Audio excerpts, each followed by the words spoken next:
Po si mund të pranoj unë? Si mund të pranoj unë?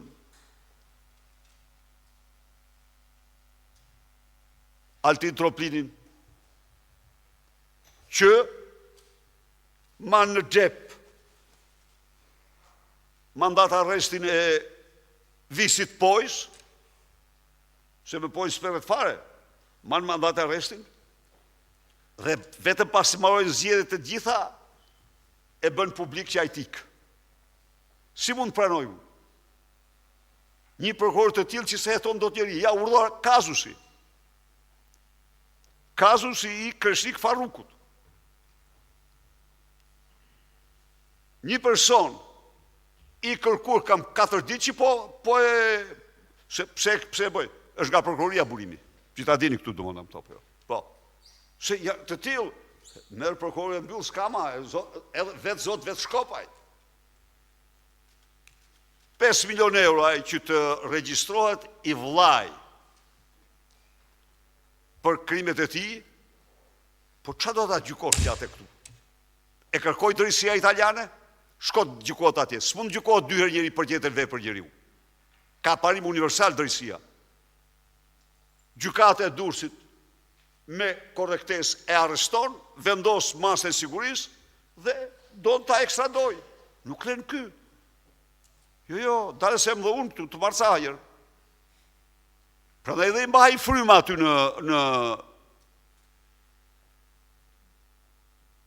në foltore.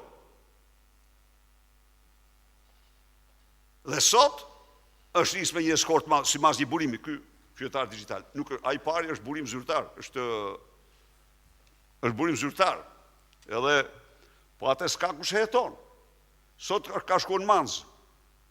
Dhe burimi thot se shkputur nga eskorta e madhe që merr, bashkë me shoferin ka shkuar në shtëpi të delinkuentit. Tani, kjo është situata. Ne bëm të pamundurën që shqiptarët të marrin vesh. Nesër janë 2 institucionet tjera, KLG-ja dhe KLP-ja. Unë vlerësoj dhe njëherë ato diskutime që bën para jush në komisione, duke paraqitur jo fshehur realitetin, por duke dëshmuar se është një katastrofë, se ishte 16 vite, tani është 16 vite më pak. A kuptoni më, zotëri, se jemi deputet ne të një vendi ku njeriu që merr një dënim, që mund të jetë dënimi pa drejt, duhet të pres 1200 ditë për të marrë vendimin e dënimit që u dha. Kurdo? Të zbardhet. Po çfarë do thot kjo mor? Po kjo është a mund të pranohet një situatë e tillë, më thapë?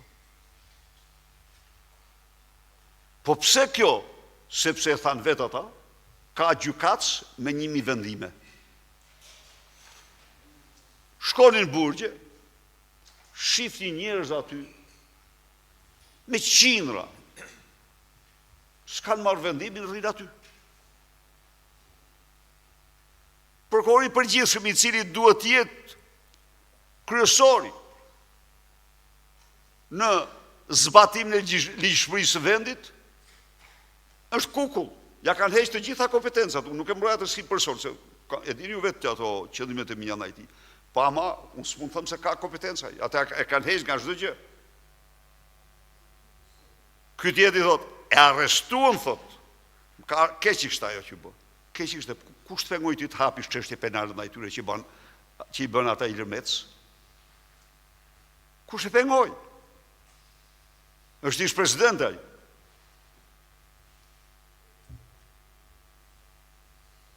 Është nga ata student që në 90-ën kërkoi publikisht pluralizmin, që është e vërteta. Ka qenë kryeministër, ka qenë kryetar parlamenti. Çfarë pengese kishe ti të vesh para ligjit ata që kryuan atë. Jo. Çfarë pengese kanë për prokurorin që arrestojnë në sallën e gjyqit, e arrestoi avokatin e të pandehurit? Nuk ma e men në diktaturë, nuk i donin prokurorët i hoqen Enver Hoxha, por nuk ditë këtë arrestuar një pas procesi. I kishtë armiq, thoshtë, i hoqi prokuror, i hoqi avokatin, avokatët i hoqi, po të arrestuar në sallë gjyqi, s'kisha në gjuhë në herë. Urdhëro, kjo, edhe rrinë dhe shofin njëri tjetërin.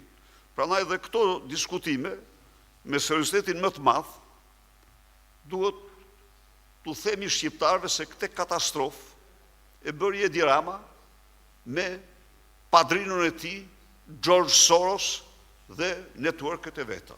Se kjo është e vërteta. Natyrisht, është mërësisht e dhimbshme, është dramatike. Vendi jeton me statistikat e Troplinit dhe Kokaturku që në trashëgimin 500 vjeçare. Po këto janë të vërteta. U pasë çfarë urrëtie shpërtheu kur në mënyrën më të dënueshme u ekzekutuan sallën e gjyqit gjykasi, çfarë urrëtie shpërtheu kundër drejtësisë. Nuk ka, ata janë viktima të kësaj reforme. Ja u them unë, se do t'i shohim si duhet. Ata janë aktor, po janë dhe viktima të kësaj reforme. Se të shohish një shpërthim të atill, nuk kisha pa ndonjëherë. Një jetë të tërë. Ndaj dhe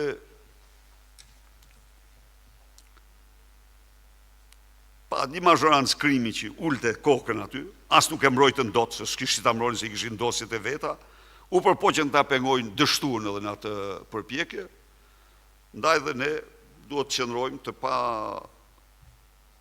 të vendosur, të bëjmë transparencë, të themi shqiptarëve se kjo është dhurata e Edi Ramës dhe George Sorosit. Dhe atyre që i mbështeten, nuk janë pak kam të. Dhe përpiqen tani ta mbulojnë me shpifje të ulta ndaj opozitës, ndaj idealeve të saj, ndaj programeve të saj. Por, e vërteta është që opozita ka qenë dhe mbetet e vendosur në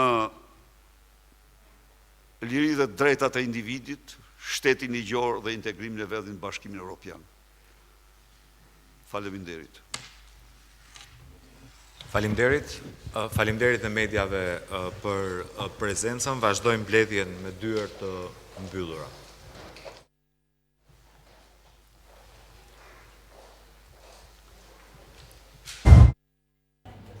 Do qëmë zotin Berisha në nisje të mbledhjes së grupit parlamentar të Partisë Demokratike, i cili tani